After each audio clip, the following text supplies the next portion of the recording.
Okay, so for noise sake, I've just gone ahead and sliced up the bread. I sliced the first loaf, and then this is the second loaf. And you can see the texture comes out really nice.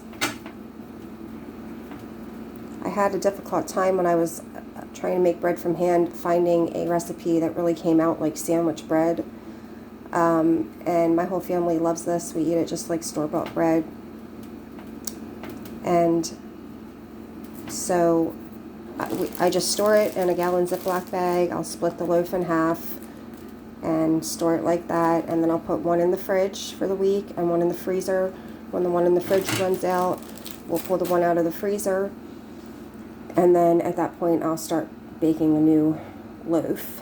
I've never had it go bad or moldy on me using this method. It lasts for at least a week in the fridge.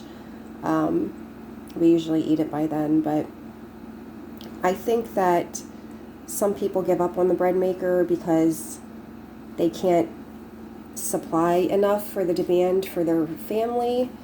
So if you have a larger family, you might want to do 2 loaves when you're baking bread for the week on that one day, or you could split it up and bake another loaf midweek. So for us, we're a small household, and this will last us 1 to 2 weeks. And then I usually just designate one of the weekend days to bake some bread. So it saves a lot of time as opposed to making bread by hand, because that's an all-day process. And if you want to have your own homemade bread, the bread maker is very convenient. So, I mean, obviously the most convenient thing is buying it at the store, but if you want a middle in between, the bread maker's a really great option, because it takes the initial 10 or 15 minutes just to add the ingredients to it and watch it for that first minute just to make sure it's coming together right. And then you just let it go for 3 hours, and you can do other things during that time. You can do other chores, anything. And, you know, so you're not tied down to it. And it also doesn't heat up your kitchen like an oven does.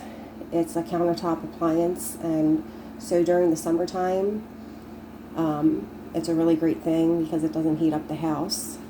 So those are some things that I'm really enjoying about it. The cost is obviously much more cost efficient than buying bread from the grocery store, and likely much more nutritious without the preservatives that they put in store-bought bread.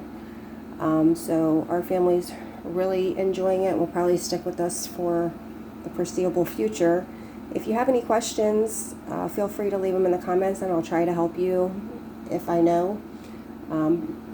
Pretty much a beginner at this myself as well, but I have been working with it for several months now.